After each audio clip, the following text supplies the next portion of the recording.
Hello, good evening, and welcome to the Friday forecast from the LFC Daytrippers. I am Gav. Grizz was said he be 4 or 5 minutes late, and he's 12 minutes late, and we're just going to leave him wherever he's late. We're just going to leave him, and if he manages to catch up with time, like Michael J. Fox about 35 years ago, he will be here. With me, of course, is Arsenal fan Turkish. Turkish, how are you, my man? I'm good, Gav. How are you? I'm very, very, very good. I'm very frustrated at Grizz because I know somewhere in London he's banging on a laptop asking it, like literally talking to it, asking it to work, which is highly amusing and somewhat frustrating. But it is what it is. Joe from All Leeds TV. Joe, how are you, my man? Good, man. Thanks for having me back, man. I really enjoy this on a Friday evening, so thanks for having me, man. No problem at all. No problem at all. So, for people that didn't see this show last week, and was that the first week? It might have been the first week or the second week of it. Well, this is the second or third week of it. There's that many shows I can't keep up. This show is about your Premier League football for the weekend. We're going to touch on most of the fixtures. Burnley and Southampton have lost out this week. They're not getting a mention apart from now. But we're going to have a look at all the fixtures. We're going to have a little chat about the teams, how they've started, what they have, what they may need, and stuff like that. And of course, with Joe being on and with Turkish being on, Leeds and Sheffield United will get a good chat. Of course, Arsenal, Liverpool game will get a good chat. And there's a good few ones in there as well. Turkish, I'm going to start with you, and I'm going to start with the fixture of Crystal Palace and Everton, because both teams have 100% records. Palace beat Southampton on the opening day and then went to Old Trafford and beat Manchester United. Everton have beaten Spurs and West Brom. Can you see a surprise package from what it is? Everton is probably the one that would be a more of a surprise package, but have you been impressed with the way they've started? Definitely. I think it's expected as well. I think slowly over the past year, they've been getting things right. And that's what it's all about, getting things right at the right time. I think Ancelotti was a massive appointment, and that massive appointment has brought in some names. And in comparison to Everton, they are some massive names in James Rodriguez, Richarlison, for example. On top of that, you've got Alan, Decore. They've made some solid acquisitions over the summer. As far as a threat, I think for the top six, they are a threat. For the top four, it's so competitive in there that I don't think they'll have enough, but they are going in the right direction. Yeah, I think they are, and I think the pull of Ancelotti is huge. You know, they aren't signing James Rodriguez if Ancelotti isn't there. I think Alan is a very good signing for Everton. I think Decore is a very good signing for Everton. The show we were on last night, a couple of Arsenal fans mentioned Decore would have been a good signing for Arsenal. But having said that, the talk coming out tonight is that Hour of Leon has agreed terms with Arsenal, and that could be a transfer that happens. So that'll bring a smile to your face, Turkish, because people are asking, who do you support? Of course, it is Arsenal. Joe, with this one, you know, when you look at Sheffield United, not Sheffield United, when you look at Crystal Palace, they have this knack of winning a couple of games in a row, then losing a couple of games in a row, and that kind of goes on throughout the season, and they end up in around 14th place, and that's what happens. Everton, of course, the size of the club have to look this season to break out of what was a poor season last season and at least push for, you know, a Europa League spot. What have you made of A, Palace's start, and B, the signings of Everton have made so far? I agree with you in regards to, you know, Palace. It's Roy Hodgson, right? I can't see them doing much this season. I think they've troubled Man United over the last few games, I believe, you know what I mean? And I think they caught Man United a little bit cold, if I'm totally honest. Roy Hodgson set them up perfectly. I just don't think Crystal Palace, if I look at the individuals, apart from Zaha, you know, they've got players like Andros Townsend and stuff like that. I don't think they're really going to do much. And like you said, you know, they'll languish about, you know, 13th, 14th. I think I'm more on the Everton hype. You know, I think James Rodriguez has looked special in each game. You know, just pinging that ball over. Richarlison looks really good as well, and Calvert-Lewin. I mean, he's been unreal. He's been unreal. I mean, he got a hat-trick, I believe, last time out, right, against, was it West Brom? Yeah, it was, I think they look really good. And like you say, Alan in there, which was, for me, quite a shock when they signed him, you know, from Napoli. He's a top player. But like you've mentioned, you know, Carlo Ancelotti, that effect, and being able to bring these individuals in, they have to be definitely looking at Europe. And like you say, and not only they've got 100% starting over only two games in, but they've looked good doing it as well. Do you know what I mean? They've not just like, I look at Palace and think more so Man United were pretty gash, and Solskjaer, you know what I mean? And it was their first game for Man United. But I think I look at Everton and I think they've looked good as well whilst picking up the results, man. I'm excited for how their season goes. And if I was an Everton fan, I'd be absolutely pumped with the business that's been done, man. I think they've had a great window, to be fair.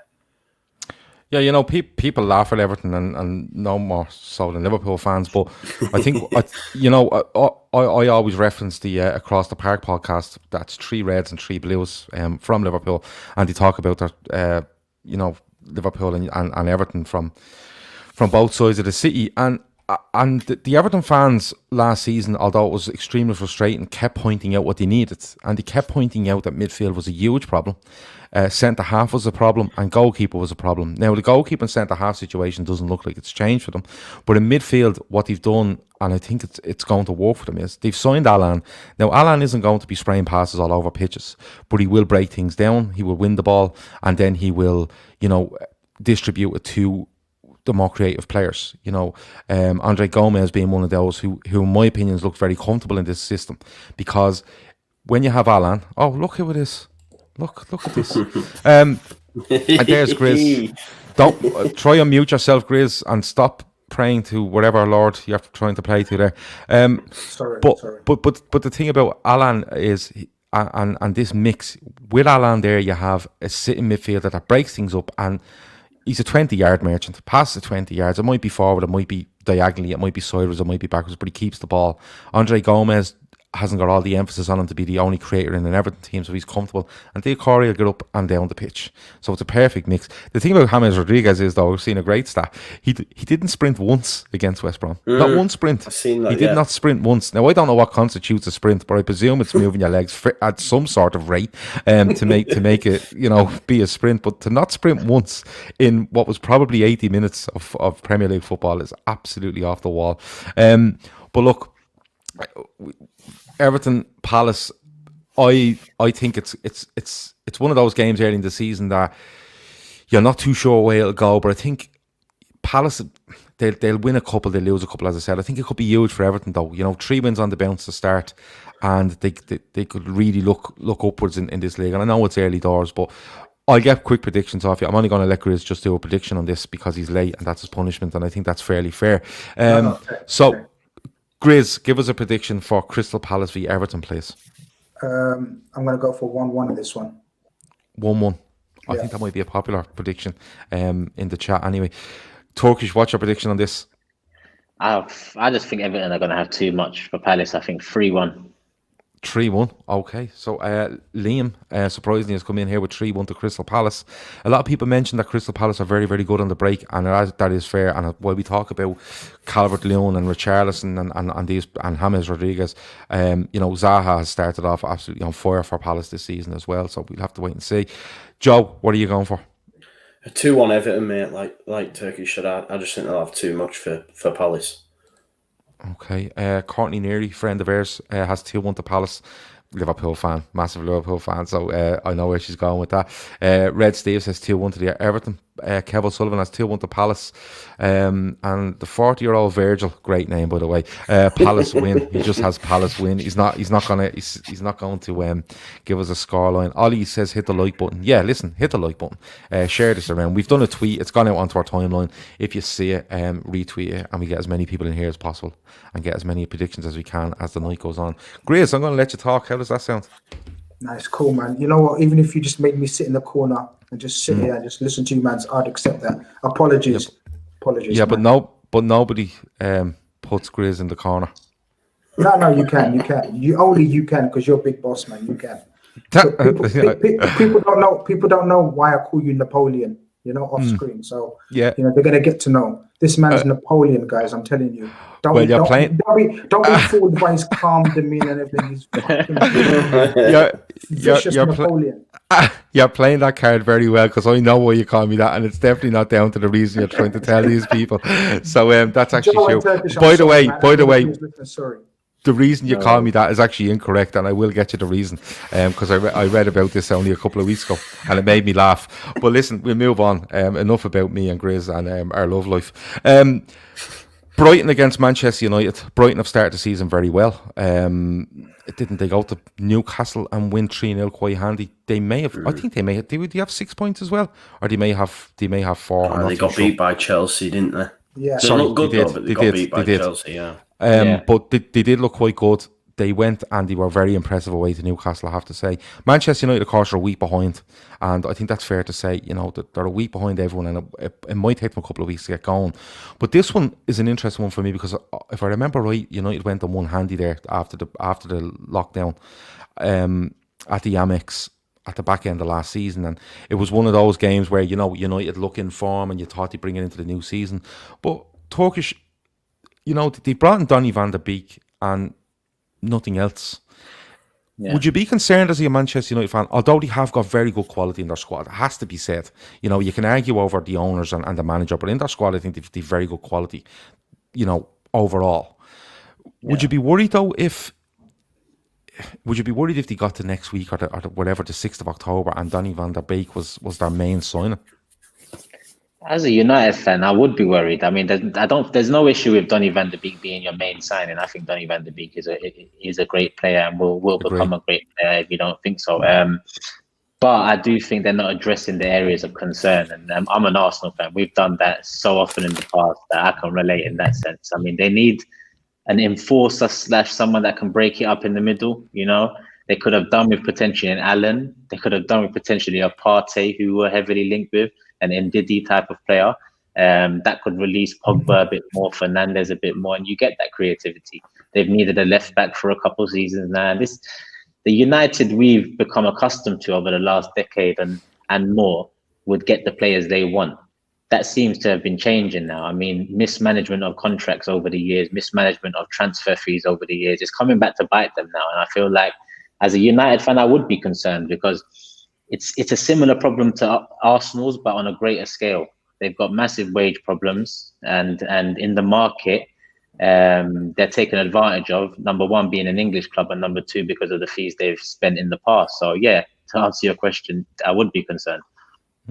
Grizz, the Jadon Sancho transfer that's been imminent for 10 weeks now.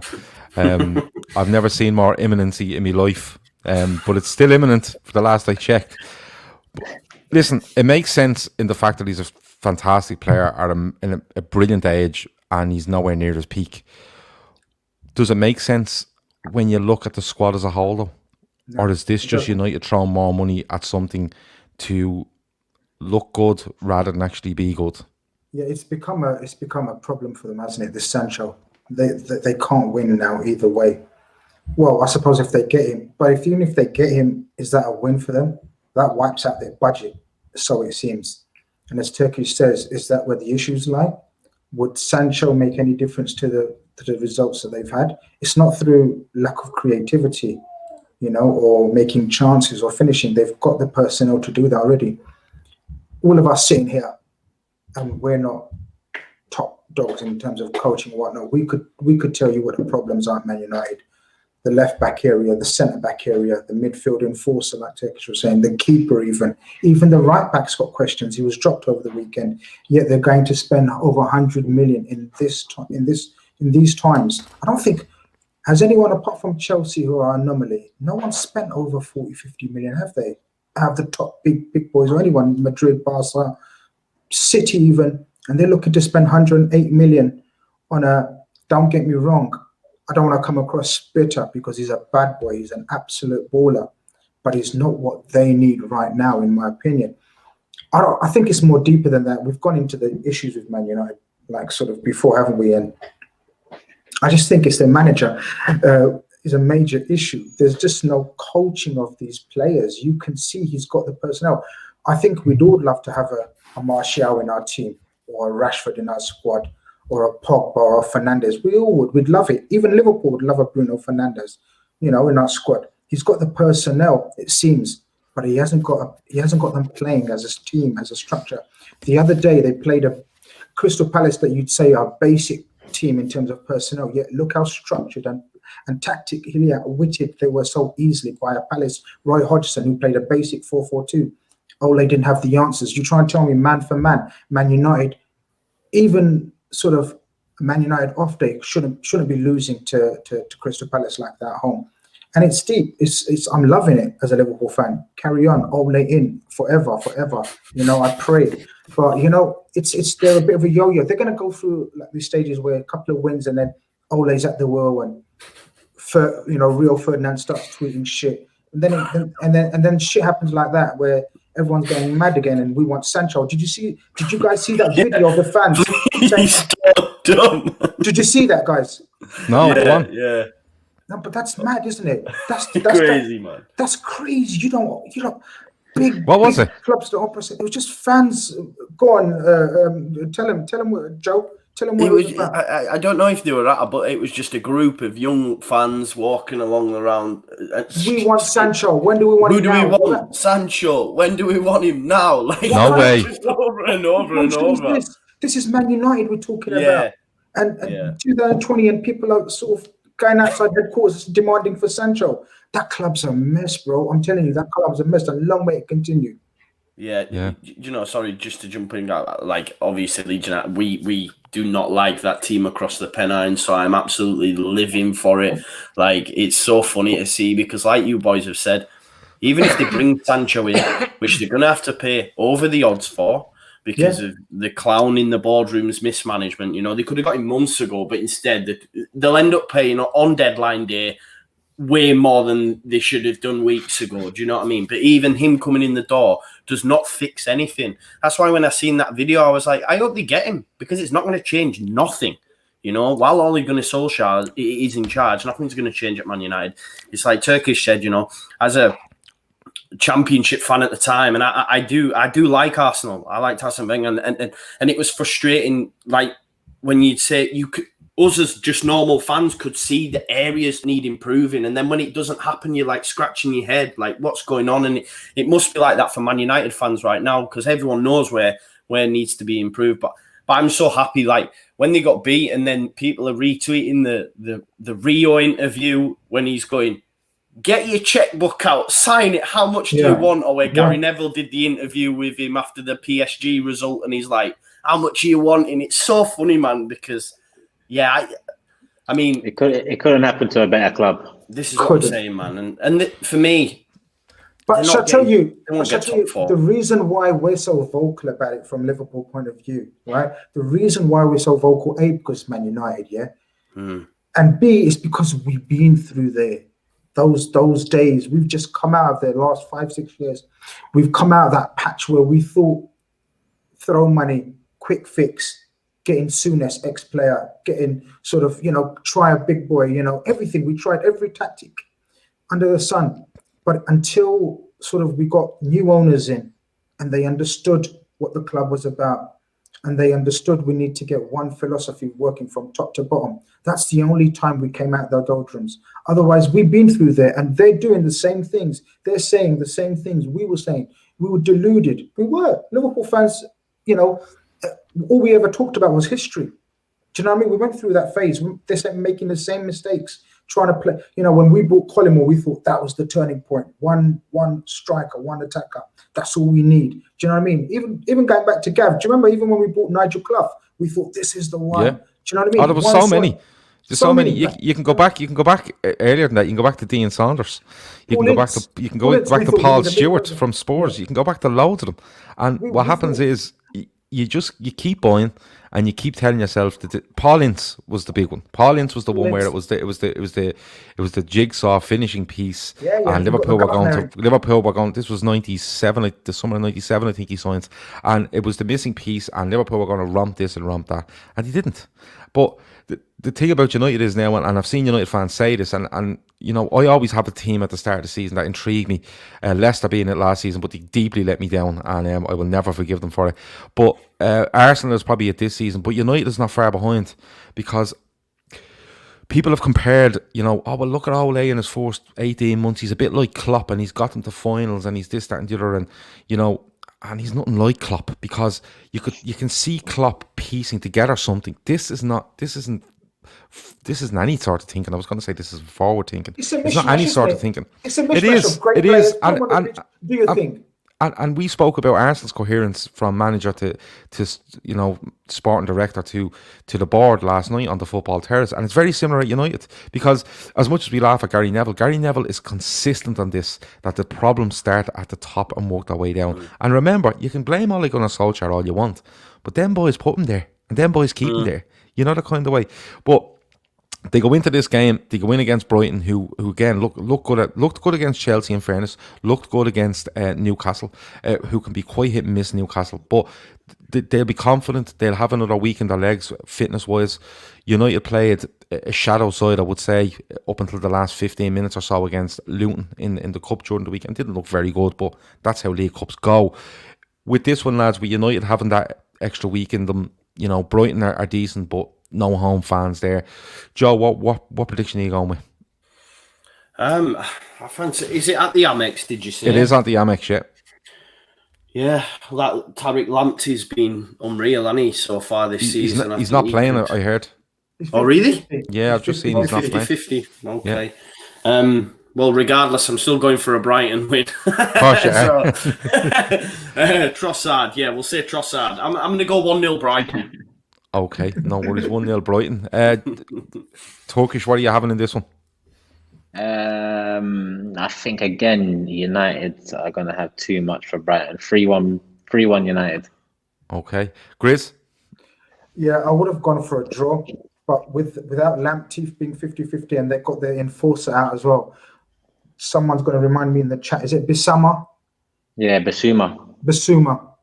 He's out as well, and that's massive for a team like Brighton. They haven't got the squad depth to sort of replace him like for like, because he's a monster for them, and he would have proper rattled the likes of Bruno and Pogba. But without him and without Lamptey, who's on fire, Lamptey is so far. If you could pick out one player that's lit up the Premier League, it's little Tariq Lamptey, man. He's been sensational. I'm gonna have to go with a 2-0 Man United after slating and cussing the shit out of them.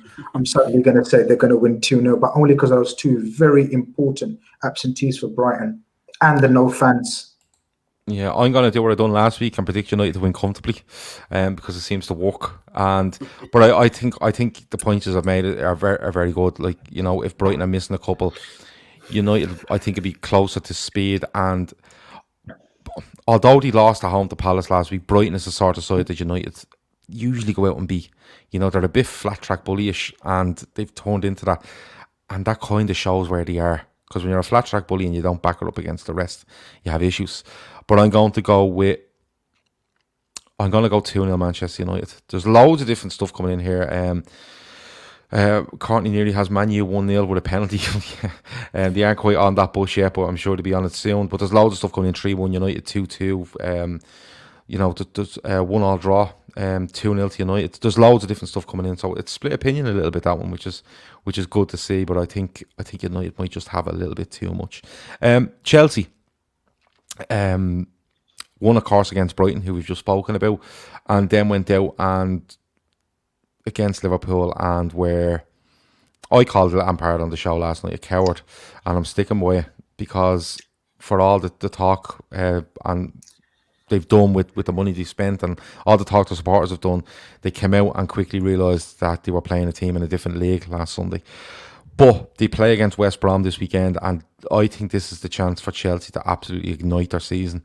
And what I mean by that is not only win, I think they could win handy, and I think you could see a couple of their new boys coming in and making a big impression. I'd have Timo Werner as my triple captain in fancy football if I had him in my team, but I don't, because I'm not very good at that game.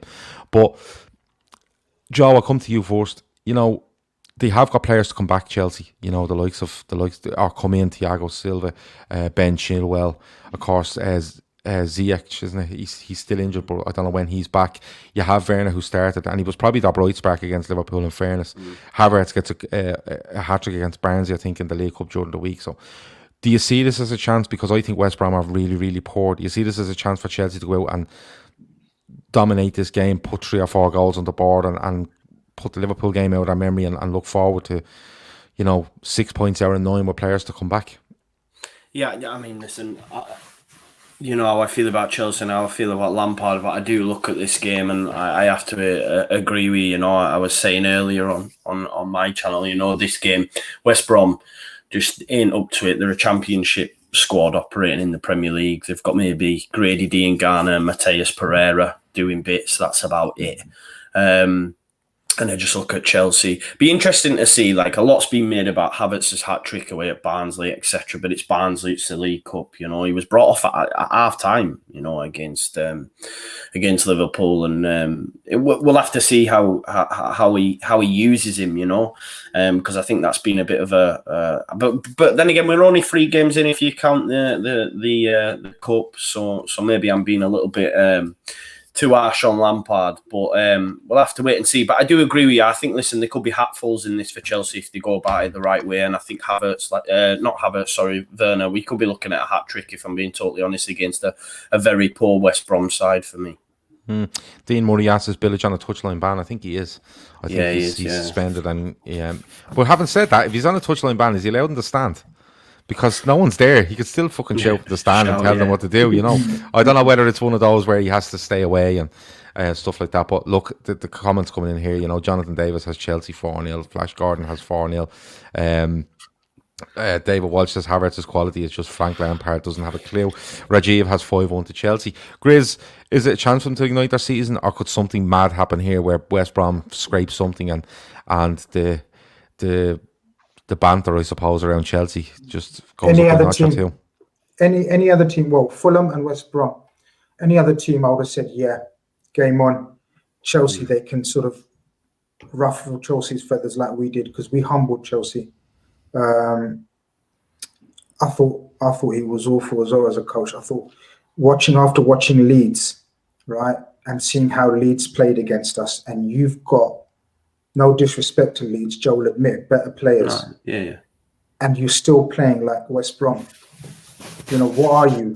You know, you're supposed to be this top coach, sort of the new breed of English coach that's going to go out and sort of show the world that the new English coaches are tactically astute and brave and everything, right? But you didn't. You let Liverpool play. And if you let Liverpool play, that's what happens. We controlled it from start to finish. But saying all that, they couldn't have picked a lovelier club to play next in West Brom, apart from Fulham, as I said. West Brom, Bilic is a weird one, you know. If you listen to him, he comes across as the wisest man in football. And you want to listen to him more. He's one of those that you want to get close to and sit by his feet and listen to the man talk football, because he talks so, you know, he talks like a proper professor of football, like Arsene Wenger used to. You know, you wanted to just listen to these people talk about football, but he hasn't really cut it as a manager. I don't know what the reason is. You know, I just hope he pulls something out of the bag and formulates a plan to sort of hold Chelsea, because Chelsea will be hurt after the way we pretty much embarrassed them for 90 minutes. It was a training session for us. Do you know what I mean? It was boys against men. So I expect them to come out a bit more about them, and I expect them to sort of probably put West Bromwich to the sword, to be honest with you. I hate to say it, because you know me and Chelsea, Gav. But your second team. Yeah, my second fucking team. I think they're gonna come out and smoke West Brom, to be honest with you. Okay, Jeannie in Liverpool says smash the like button, and Grizz will be on time the next time. They can't say fairer than that. No, it's first time I'm late, man. First time I'm late. First time I'm late today. There you go. I'm glad you clarified that before I did. Turkish, I know it's early in the season, it's the third league game, but is it one of these where Chelsea need to come out and make a little bit of a statement? Because, you know, if they go out and don't, even if they win this game and scrape it, people will start asking questions, because that's the position they're in now with the money they've spent, and Lampard's had the year's grace, you know, and now you're Chelsea, you're spending loads of money, and we don't care if you're trying to build something. The media are going to put massive pressure on you if you don't win and win handsomely.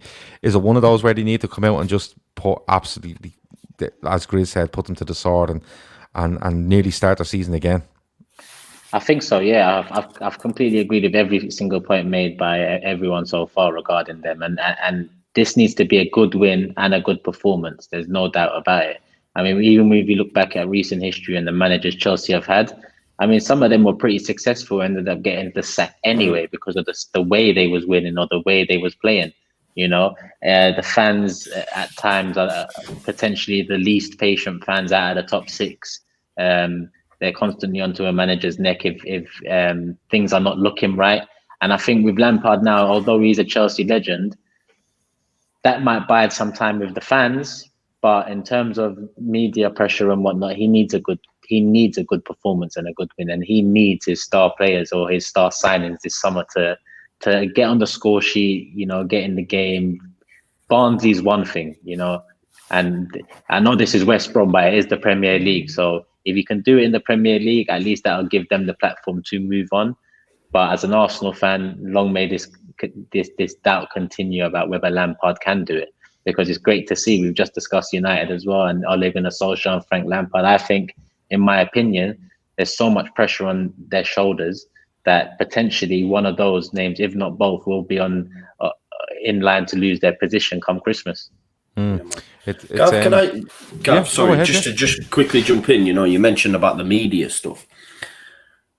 I found it quite excruciating after the game, watching the media drip feeding Lampard excuses in them Sky interview. That's what it felt as a fan watching it. He was having his interview and he started saying he started giving him answers like, it's because of your team, just gelling and that. And then when it cut to, you've got Redknapp and Ashley Cole, and it just felt all a little bit like he's the media's darling, man. He's the media's baby, and he'll be given a lot more slack for me. I totally agree with you, Joe. Yeah. And you know what? Another thing that's working in his favour, apart from that, the legend states, and that's fair enough. Every club legend will get time as a manager. It happens for all of us, works for all of us. But the absence of a crowd, I think it's worked in it, because he would not be allowed to play like that. If there was a full house at Stamford Bridge and you're playing like 10 men behind the ball, there would be booing. And he's playing for that.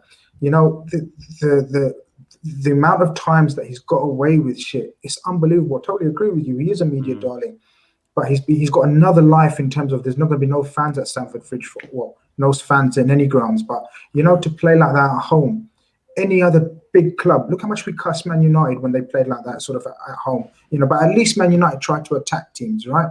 Even Leeds, even Arsenal, right? But the way they played after sort of the hype and the talk all week, all summer, actually, they're the big boys in town. Roman Abramovich's got love for the club again, buying players, and then they played like that. I think the absence of crowd worked for him. He's a lucky manager. Having said all that, Chelsea will win 3-0 at the weekend, according to me. And if you're a betting man or woman, don't go on to put that bet on, because I'm appalling at predicting scorelines. But I think Chelsea will win 3-0. Turkish, what are you having on this one? I'm going 4-0. Oh, nice. I won't get most reverse psychology. I like that. Oh yeah, we're all for that. Joe, what are you having? Yeah, I give them stick, but I think they'll have far too much. I think it'll be 4 as well, to be fair. Okay. Grizz? Yeah, 3-0. 3-0. Okay. I'll tell you something. Do you know something? There'd be nothing better if they drew 1-1 and we'd all look like idiots, but we'd have a great time talking about Frank Lampard.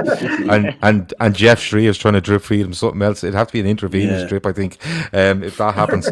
But we'll move on now. Two curious clubs, Spurs and Newcastle. Spurs were appalling against Everton. Looked like they couldn't run. Looked like their legs were gone. Newcastle started with a win against West Ham, which is not saying much considering it's West Ham. But then they get beaten by Brighton, and Spurs go and have a great comeback win. Son is just scoring goals for the crack against Southampton. This one, though, for me, I think it has Spurs written all over it. I don't think Jose is going to let them forget that opening day of the season for a long time. I think if they drop the levels at all, he's going to go back and show them video after video of that. So the second series on Amazon will just be Jose showing them Everton stuff for 10 shows or whatever it is.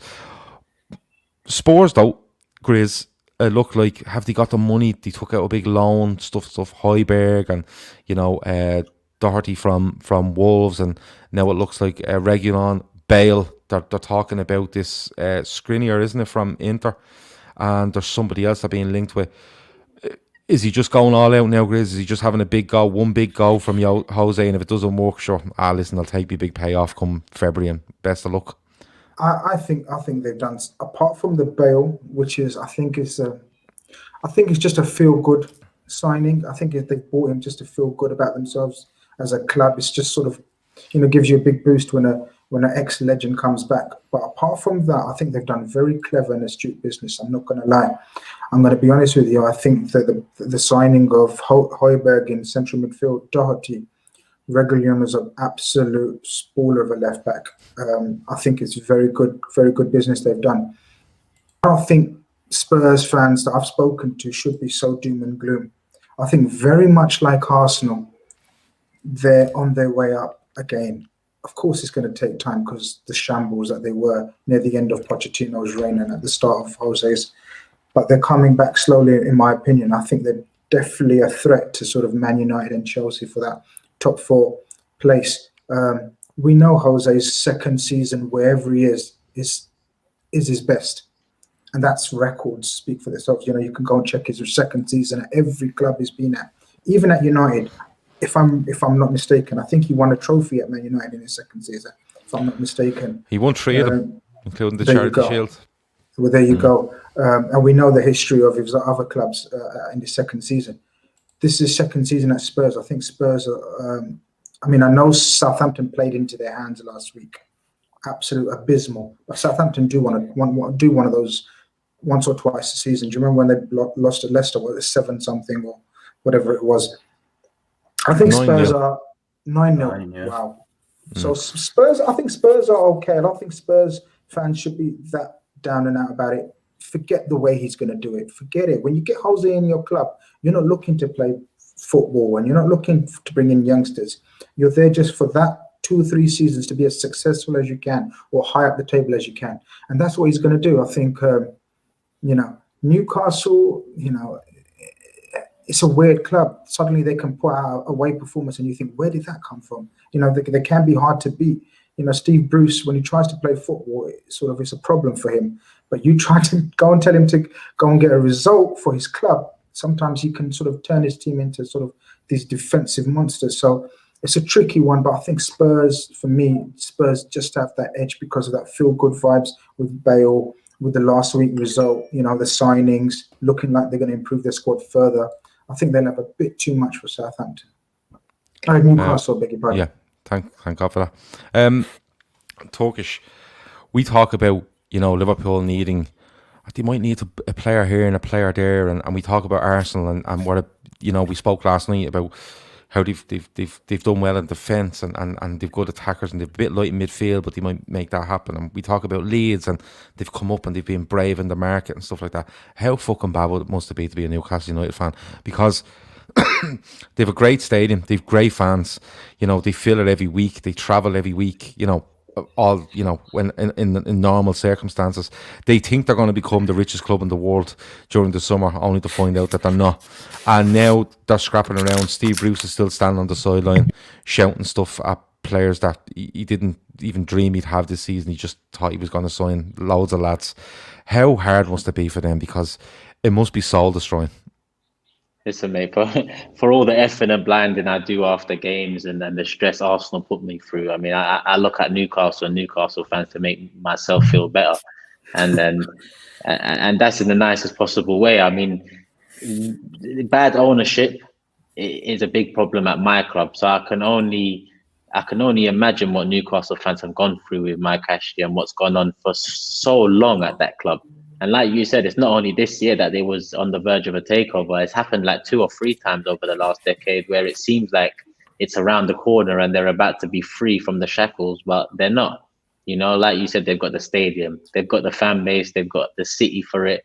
They've got all of the infrastructure and everything required to be a big club and to take that next step. But they haven't got the ownership, and the ownership is the most important. Like we've discussed this many a time with how Liverpool have managed to get back into it in the last 5 years, and with how Arsenal need to get back into it in the next 5 years. With Newcastle, their fans, it's a shame. It is a shame, as a neutral. If I'm looking at it as a neutral and a football fan in general, that shouldn't be happening. no team should be getting exploited the way Newcastle are and the way many clubs are, but Newcastle in particular. So I think, I do feel sorry for them in a sense. Joe, Leeds went relegated from the Premier League in 2004 and they come back in 2020 and they come back with so much optimism. Again, good stadium, great fans who fill it every week. They travel every week and there's huge optimism there about the squad that you have. The players you are capable of bringing in, your manager, everything looks really good for Leeds. And then when you look at Newcastle, who I think have gone down twice from the Premier League in that time and come back at the first time of asking, and then you have a manager who just on a Friday decides he's changing the name of the stadium, from St James's Park to the Sports Direct Arena. You've an owner there that he's going to sell, and you've seen bad owners, Joe. You've seen bad owners, but when you see this fella and he sits around and he might turn up at a game and he couldn't turn up for a while because they fucking hate him, and then you think it's all going to just change, and the reason I'm asking you is because you've seen bad owners, and then the day when a good owner comes, it's like a big release. It's a weight off everyone's shoulders. It must be so hard for Newcastle fans to be going to games, supporting. No, not hard to support the club because it's the club they love, but to be going and giving your money to this guy that doesn't seem to care, and all he wants is that 350 million quid to get away from them, and he thought he was away and he was getting a bit over that, and then this deal falls through.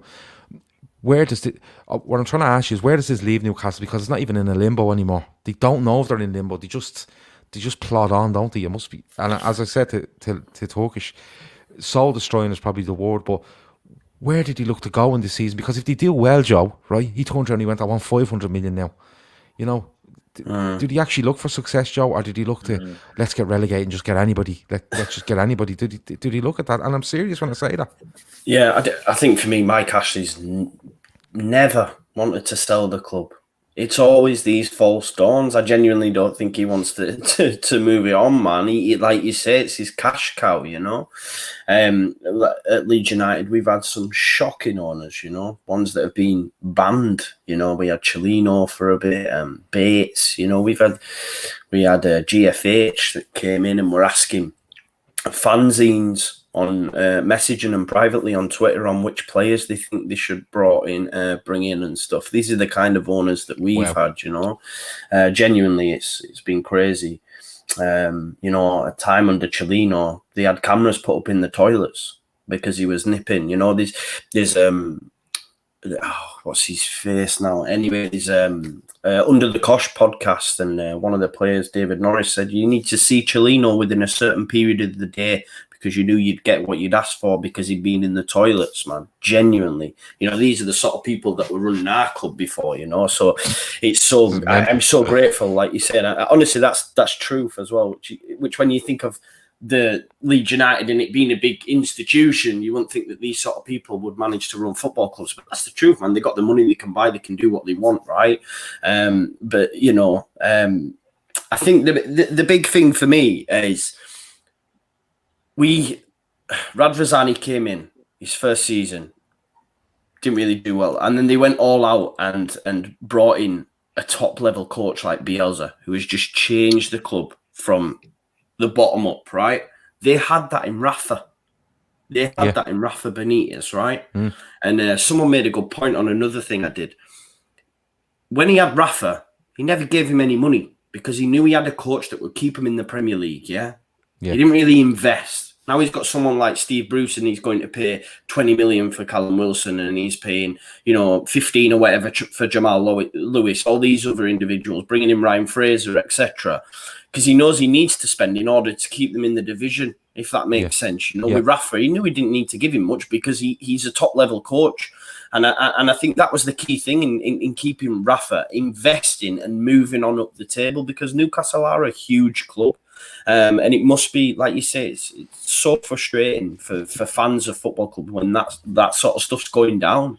But for me, I just don't, while you've got Steve Bruce in charge as well, I just don't see it getting any better. And I think if they do drop down, they'll just come straight back up and he's happy with doing that. I don't know. Honestly, it's just, It's not a limbo, being isn't through it? it myself, being through it myself. We've been at the Premier League for 16 years, and having and going down to League One and having these sort of honours, I know what it feels like, It's just shy in it, and he's an idiot, and that Mike Ashley, to be fair. So that's the truth behind it. The guy's a clown. Yeah, it's just I just feel sorry for them. I really do. Grizz, it's a fair point that they had Rafa. They didn't give him money. They just knew with his skills that he had, the skill set he had, and the experience he had with regardless of what squad he had, he'd keep them up, and he done so. But when you look at Newcastle this season, I'm interested where you think they might finish, and I want you to start with the score predictions. I think they'll avoid relegation because of the players, the investment they have brought in very good players. I think Callum Wilson will score the more goals than that lamppost they had up front last year. Was it Joe Linton, his name? Yeah. Yeah, he should be outside a nightclub. He shouldn't be like on a football pitch. He should just be checking people's IDs and shit. Because honestly, no, seriously, guys. Apart from the Aston Villa striker, have you seen a worse striker than him? That Samatta was just as bad, but Joe Linton was awful. And how much did they spend on him? 18, I think. 18 won it. Wow. I think it might have been more, Joe. No, I think Joe Linton was close to £40 million. Yeah, Joe was more, Yeah. Really? Yeah, exactly. Wow. But Callum Wilson's done it. It's a much more of a shrewd buy. He'll score enough goals, especially with Fraser once he settles down. I rate St. Maxim. He's a skillful, nippy little player. They've got enough about them. A very shrewd signing in Jeff Hendricks, isn't it? His first name. Yeah. Another shrewd signing. A little bit of a solid pro in there. I think they've got enough about them to sort of finish anything between 12th and 14th, 16th, something like that. With regards to the game prediction, who they're playing? Spurs away, Grizz. Oh yeah, that's the one. Well, as I said, I think Spurs should have enough for them. Newcastle can be stubborn away from home. It's funny enough, they're not brilliant at home. Away from home, they can pick up the odd result, because the way the manager thinks, Steve Bruce is automatically a defensive manager. Do you know what I mean? So I'm gonna go with 2-1 Spurs. Okay, I'm gonna go with my favourite 3-1 Spurs. Joe, what are you having? Yeah, I'll take 3-1. I think Spurs are on the crest of a wave now after the last week, and I think they'll win comfortably. I think Newcastle could be for the drop, by the way. Just putting that out there. There's a fair few candidates around for that, I think, at the moment. But I think a lot will be saved by the fact that Fulham and West Brom are in this division. But we'll have to wait and see. Turkish, what are you having on this one? Yeah, I'm with you guys. I think 3-1. I think Tottenham will definitely having too much for them. Son and Kane are on a bit of form as well in the past week. Yeah, they have looked in great form. Son is just a fantastic footballer. Right, quick predictions before we get to our last two main games, okay? Turkish are going to give you these 3 games. You're going to give me 3 results, and then I'm going to go around the table. So, Here we go. City v Leicester. 2-2. Oh, nice one. I like that. West Ham Wolves. 2-1 Wolves. Okay, and Fulham Villa. 2-1 Fulham. Okay, Joe. Back to you. City Leicester. 2-1 City. Okay. West Ham Wolves. 2-0 Wolves. And Fulham Villa. 1-1. Okay. Grizz. City Leicester. 4-0 City. West Ham v Wolves. 1-0 Wolves. Okay. And Fulham Villa. 1-0 Villa. Okay, I'm going to take 3-1 to City. I'm going to take 2-2 West Ham Wolves. And I'm going to have 1-1 Fulham Villa. Right, Leeds travel to Sheffield United this weekend. Sheffield United, of course, were in great form up until the lockdown in March. And then kind of fell away quite badly, I suppose, towards the back end of the season, the final 9 or 10 games. This season, they've started with a defeat to Wolves and a defeat to Villa. And they go into this game against Leeds where they really need a win. I don't know how much they freshened it up, but they look like they're a little bit short of ideas. Leeds, of course, will come into the division could say they were a bit unfortunate at Anfield. Got past Fulham last week, 4-1 up, and just decided to stop playing, which was fair enough, and still managed to win. But I'm going to leave Joe for a minute on this. Grizz, a big game for both, I think, because if Sheffield United go 3 defeats from 3, you start asking questions, I think, a little bit, especially around the squad they have, although they'll sign Reed and Brewster, that might help them, I think. And Leeds, and I was talking to Joe before you come on, and he was like 6 points out of 9 would be great.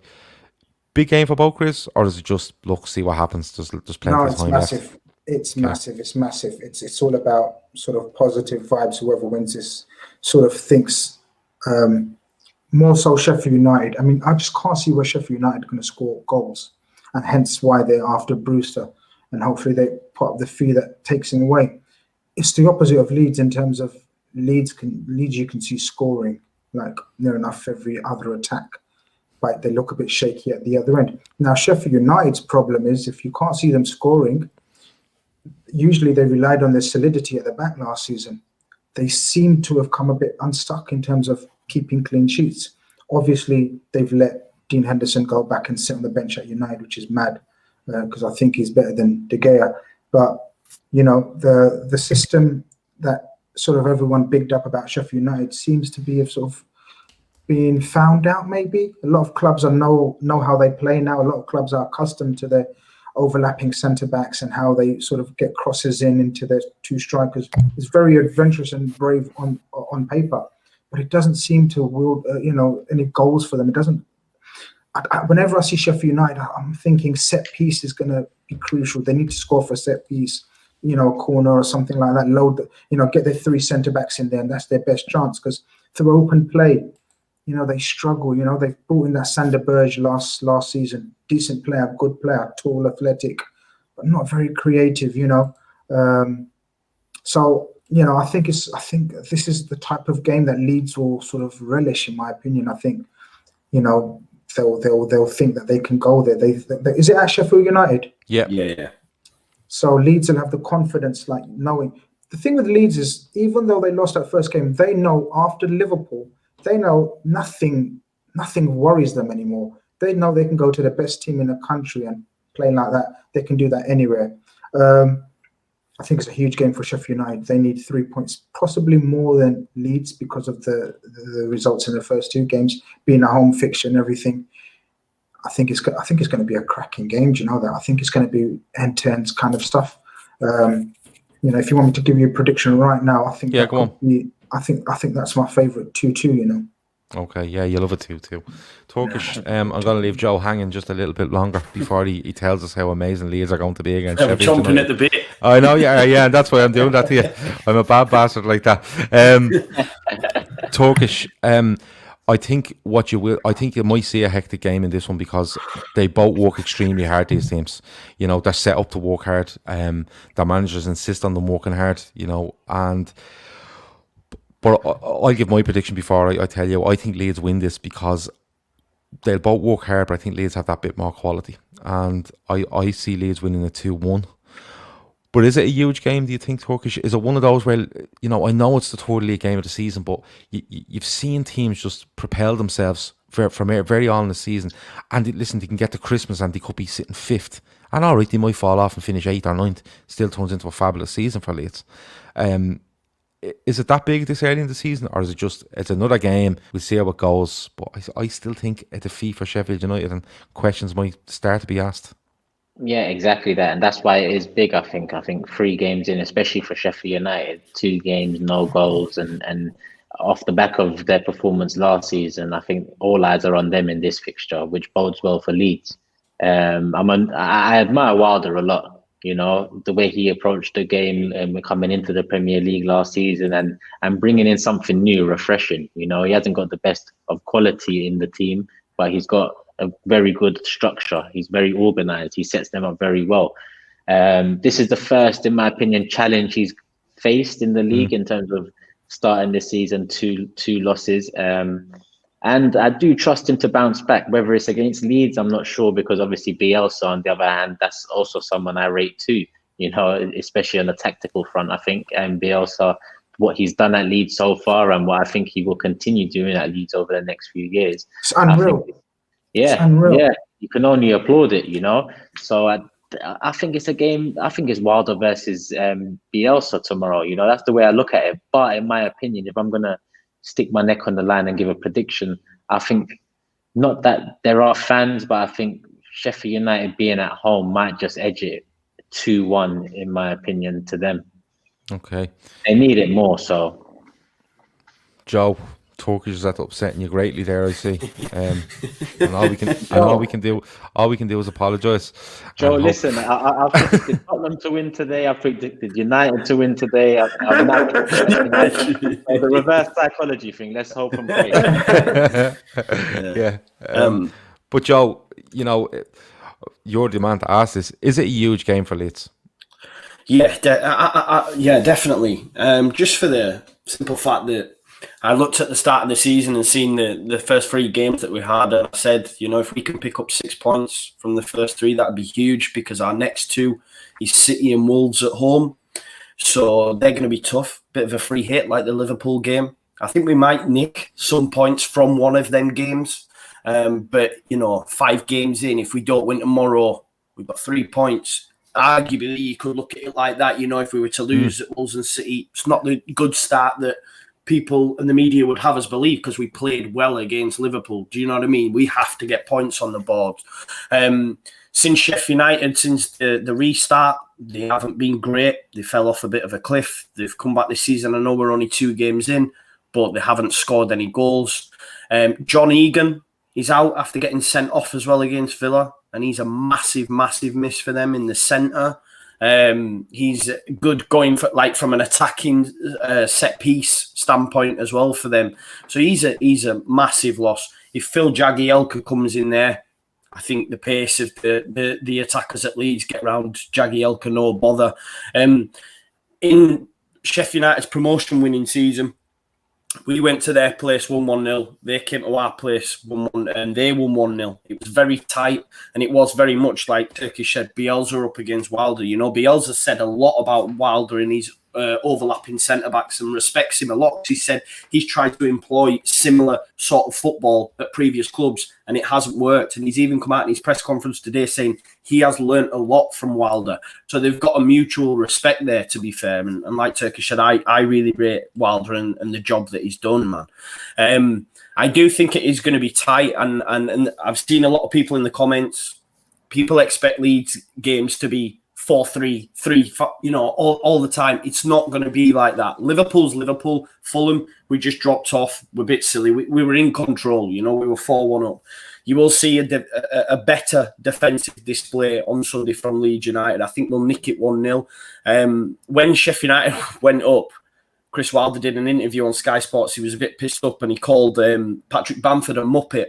He said that muppet Patrick Bamford talking about Leeds United, yada yada. So I think Patrick Bamford's going to nick it for Leeds United, and we're going to win 1-0 and further compound that, because you know what the media's like. It'll come out with second season syndrome. Sheffield United are going to go down. I don't think they'll go down. Chris Wilder will sort them out. They'll be totally fine.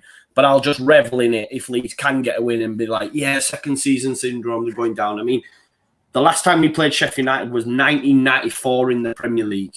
I was 6-year-old. I'm now 32 and I've got 3 kids. But so that tells you how long it's been. The question is, who was Brian Dean playing for that day? Yeah, that would have been Leeds United, my man. Yeah, I thought so. But I think Brian Dean scored the first ever goal in the Premier League, did he? First Premier League goal, yeah. Yeah, I think so. There's nothing like a fairy tale story to like being called a muppet and then scoring the winner against the guy that called you a muppet. I think it's amazing, and let's go, Patrick Bamford Ultras. Let's see if it happens. You're nicking it. You're saying Leeds nick up 1-0. There's a lot of scores in between us and the chat. That's kind of it's 50-50 here, and I think that shows that it's quite a big game. I really do. Last game to look at, Liverpool v Arsenal, the Monday night game, 8 p.m. at Anfield, so everyone can stay in the pub and watch injury time if necessary. Thanks to the British government for that, which is amazing. But it's one of those where we've spoken about Sheffield United losing 2 from 2, Leeds looking to push themselves and what's been a decent start to the season and keep it going. This one, as we spoke about on the Football Terrace last night, is two teams that have won both their first 2 games in similar fashions, I think. And it's one of those where it could be a statement from Arteta, it could be same old story from Liverpool when it comes to Monday night. And Joe, I'm going to stick with you because you're the only man that hasn't got a dog in this fight. What way do you see this one going? Because an Arsenal win for me, and it gives them massive belief. And if they make that 1 or 2 signings that they're looking to make in the next week, could really put a pep in their step, going forward between now and even Christmas to give themselves a decent foundation to look at top 4 or whatever they're trying to achieve for the season. A win for Liverpool. I don't think it has a huge effect on Arsenal in the negative because of where Arsenal are and what they're trying to do. And I don't think it's a game that they would have earmarked at the start of the season where we need to win that one if we're going to do anything. I think that's a fair thing. But I think if Liverpool win, I think it also sends a statement to the rest of the league that, listen, there's a couple of teams that are pretenders here to what we do, and Liverpool win and they kind of start stamping that out fairly early on in this season. Would you agree? Yeah, I said something along the line, similar earlier. I want it to be a bit closer, but I see the signing of Thiago. I mean, he broke a record, didn't he, in 45 minutes for the most passes or something like that, 70 odd passes. I just see the business that's been done at Liverpool. And if they were to win this game, which I think they will, I think it will be tight. I do rate Arsenal. I think Arsenal will have a good season. I think they will get top 4. And I think Arteta's done a brilliant job in such a short space of time, like 60% win percentage, 2 trophies. Not many managers could come in and do that in that short space of time. If you compare it with the likes of Lampard and Ollie, because he's in that still infancy like them, shows what he's about. But I just think Liverpool might have a little bit too much in this game. But like you say, Arsenal, as long as they perform well, then they'll be fine. I think they'll push top 4, but I think Liverpool could start to run away with it again if they look comfortable in this one again, which is a bit disappointing because I want it to be a little bit closer knit, if I'm honest. But yeah, Liverpool to nick it tight, I think. And when you say tight, what give us your score? Go on. 2-1. 2-1. Okay, yeah. No worries. Grizz, I'm gonna let Turkish go last on this as our Arsenal guest.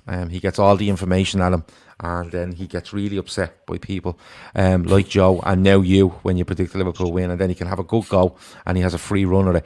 Grizz, Liverpool v Arsenal. What way do you think it's going to go? What way do you think Liverpool will approach this, and what do you think will be the outcome? Yeah, do you know, their record against us in the last, it's obviously brought up quite often, isn't it? Sort of the last 2 games. And I think that's going to work against them. I think we're going to be so focused for this game, Gav.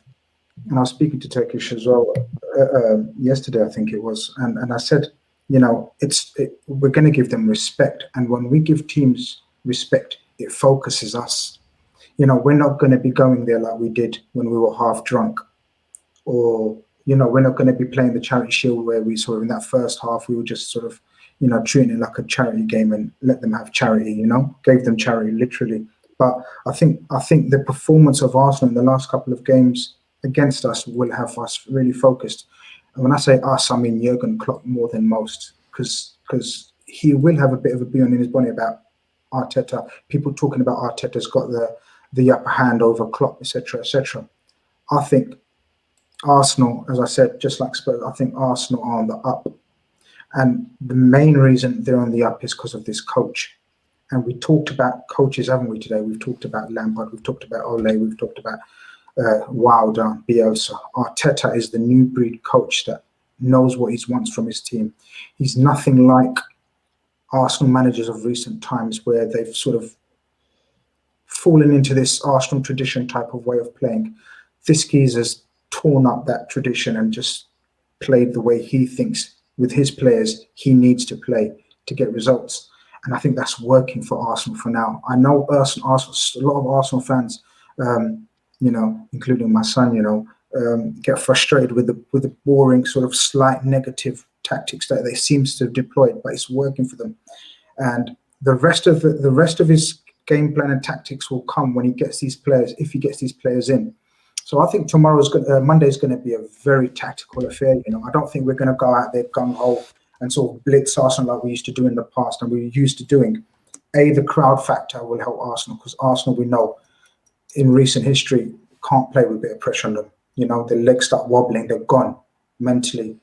And then obviously once mentally goes, physically goes, I think they're going to stay in it this time. I think because of this setup he has and the way he uses his fullbacks, because he uses his fullbacks very cleverly. Even though it's a 5, he brings them inside when they're out of possession.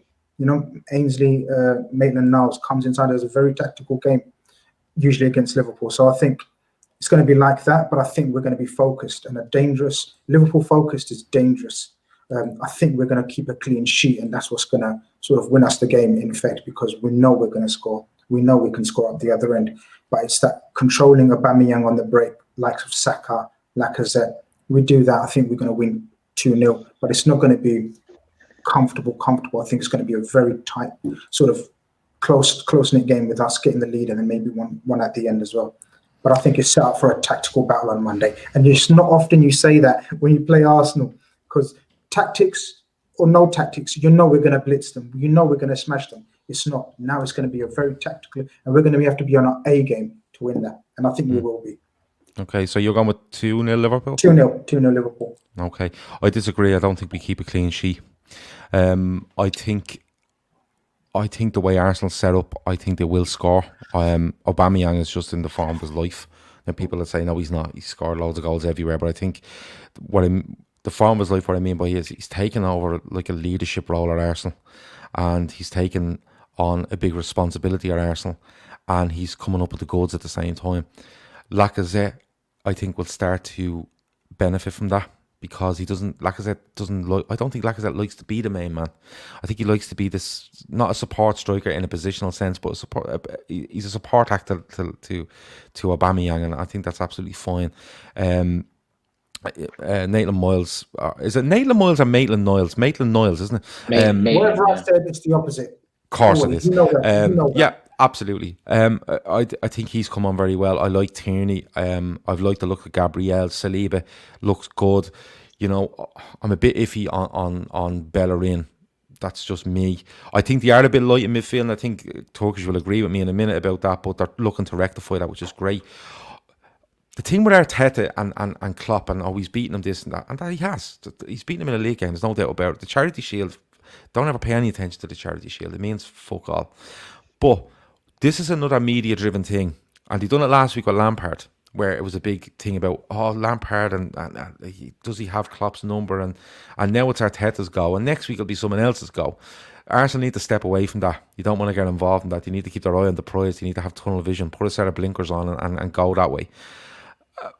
This game, though, I think Grizz, you're right. I think Liverpool always do come out and try blitz Arsenal, and they don't usually handle it. I think this will be a lot more tactically fought out, simply because I think Arteta thinks the game better than previous Arsenal managers have gone to Anfield. And of course, the whole, no people in the ground atmosphere stuff will play its part. I think I have 3-1 to Liverpool, but I think it'll be a 3-1 where Liverpool only secure it late on. I think it'll be a very, very good game. I think Arsenal come out with a lot of credit. And I'm going to stick with 3-1. But having said that, I don't think it will do Arsenal any damage whatsoever in what they're trying to do and what they're trying to achieve for the season. Now, Turkish, we've lashed Arsenal over for 10 to 12 minutes. I've let you sit there. There's no steam coming out of your ears, which is it's a promising sign. But what way do you see this one going?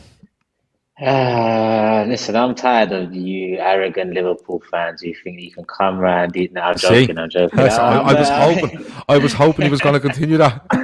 you brought the wrong Arsenal fan on, if you want me to be. I know, yeah. To be honest, the scores sound pretty accurate to me, but the way I see it is, we're going to have to do what we're going to have to do on Monday, and by that it means, in a sense, similar tactics to Chelsea, where we're going to have to drop off a bit. But in my opinion, the difference is we know where we are and Arteta knows where we are. Arteta was asked in the press conference whether Arsenal can challenge this season for a title or be up there. And he dismissed it straight away. He said, no, 6 points out of 6 is what it is. But this project is far greater than just this next season, And I think that humility in comparison to Lampard, who in his press conference came out and said, I'm not here to bring it through youth academy players. I'm here to win titles off the back of a 200 million window. I can understand why Gav looks at that performance last week and Grizz looks at that performance last week and gets onto Chelsea, because it's not on. But with Arsenal, I know we're going to have to do similar, and we're going to have to soak up a hell of a lot of pressure and take our chances. And I know Liverpool will give us 1 or 2 chances in that game, and if Obba's at the end of one of them, then the potential for us to score is far greater. And Gav makes a good point with Laka. I do agree. I think Laka doesn't like being the main man in terms of in the first 11, but what Laka is very good at, and he has been since he's got here, is scoring in big games, scoring against the big teams, Liverpool, Man City, Tottenham, United, Napoli. He scored against many of the big teams we've played. So Lacazette will definitely be one to look out for too. Like I said, Liverpool will give us a couple of chances because you will be so dominant. You will be pressing so much. On the counter, I do see us breaking free a couple of times. The lineup will be interesting. Willian had a great debut, but a quiet second game. So it'll be interesting to see how he performs against Liverpool. But that's nothing new for you guys. You guys know Willian. You've played him for the last 7 years. So I'm sure you'll deal with that threat. Where on the other hand, you lot have Thiago. We have never dealt with that. Well, we have dealt with that threat before in the Champions League, and I'm sure you all remember how that went for us over 2 legs against Bayern Munich. But the Thiago signing is an amazing signing for the price, and in terms of the fit at Liverpool. If there was one way you could improve Liverpool this summer, it would have been a central midfielder. And if there was one central midfielder you could pick to improve the side, Thiago would be up there in the top 3 at the very minimum. So I think now the emphasis might not be as much on the wing backs and on the wings as it was in the last couple of years, and they can start working through the middle, which is a massive asset to the Arsenal, no pun intended. So if I'm going to go for a prediction, I'm a realist, and I know where we are at the moment, and I think Liverpool will win. I think it will be a tight game, 2-1. The one thing we cannot afford is to get smoked, because if we get smoked, the perception it gives is back to square one. And it's happened before at Arsenal, where we put a run together, we're at the back of a 5-1 loss to Liverpool, or a 4 or a 6-3 to Man City, and it just goes back to square one. That life is sucked out of everything again. So hopefully we don't crumble, and I'm just going to go for a 2-1 Liverpool win. Okay, that's a very fair analysis. I think we all have Liverpool down for a win, but you never know come Monday night. It looks like a very exciting weekend of Premier League football. I'm going to be honest with you. There's some cracking toys in there as the weekend progresses. And of course, the way they've staggered it, you get to see nearly all of them if you just want to sit around and watch them. I don't think there's any clashes in times, is there? And I don't know how long that goes on for, but I think it's really good. And it might be something to look into even when we get teams back in stadiums. It may be something to look at, and then they just go, nah, listen, they're all at 3 o'clock, fuck off. So it might be one of those as well. Well, listen, it's been an absolute pleasure. Just before. Oh, yeah.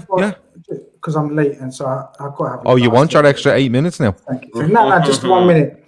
Okay. Can't let Turkish go without giving my son a big up, because he's a massive fan of Arsenal, but it seems like he's a bigger fan of Turkish than Arsenal. I don't get it, man. I don't know what it is. So if you give a little shout out to Big IK, he would love that Turkish, man. And tell him Big IK. Oh, was he in the chat? Yeah, that's the one. You know. Oh, then come on. Exactly. So you need to tell him to concentrate on his studies and pass those exams. How old is he? He's 15.